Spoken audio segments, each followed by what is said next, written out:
Por fim, a Igreja declara o eterno propósito de Deus através do serviço prestado.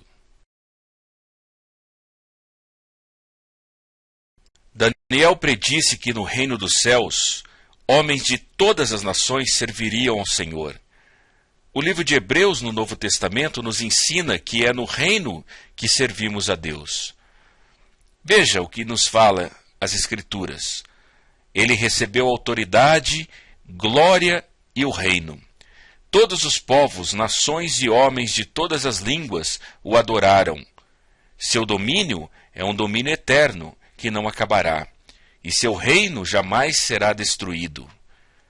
Portanto, já que estamos recebendo um reino inabalável, sejamos agradecidos, e assim adoremos a Deus de modo aceitável, com reverência e temor.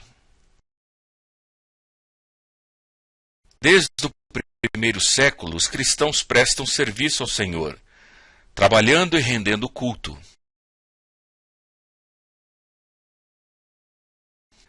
A Bíblia está repleta de citações sobre os serviços prestados pelos cristãos ao Senhor. Veja o que diz o Evangelho de Mateus, no capítulo 28, verso 1. Depois do sábado, tendo começado o primeiro dia da semana, Maria Madalena e a outra Maria foram ver o sepulcro. Não tenham medo, sei que vocês estão procurando Jesus que foi crucificado. Ele não está aqui, ressuscitou. Também no livro de Atos, capítulo 20 e verso 7 diz: No primeiro dia da semana, reunindo-nos para partir o pão, Paulo falou ao povo.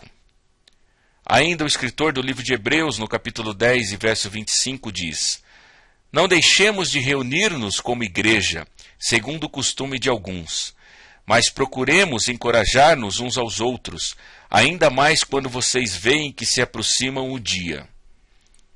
Esses versículos juntos nos mostram que a igreja do Novo Testamento se reunia no primeiro dia da semana, e que este era o costume da igreja. O domingo era o novo dia de culto público, não mais o sábado. No primeiro dia da semana, a igreja celebra a ceia do Senhor. A ceia foi estabelecida pelo próprio Jesus.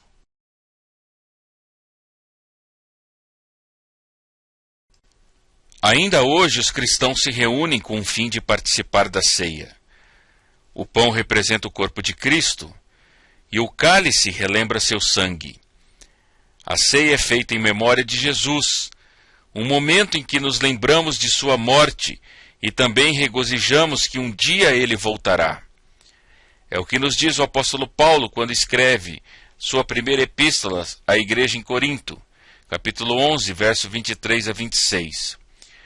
Que o Senhor Jesus, na noite em que foi traído, tomou o pão e, tendo dado graças, partiu e disse: Isto é o meu corpo, que é dado em favor de vocês.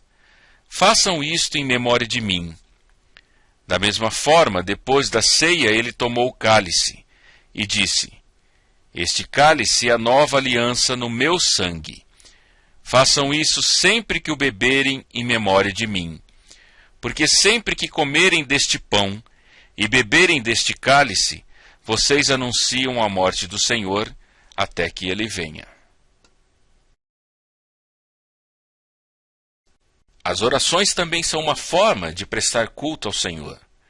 Veja o que diz o apóstolo Paulo ao escrever a Timóteo, na sua primeira epístola, no capítulo 2, verso 1 e 5.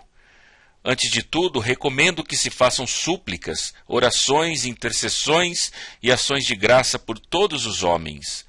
Pois há um só Deus e um só mediador entre Deus e os homens, o homem Cristo Jesus.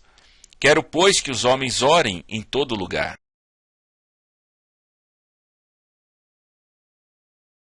Os hinos fazem parte do serviço prestado ao Senhor. Veja o que diz o apóstolo Paulo à igreja em Éfeso, no capítulo 5, verso 19.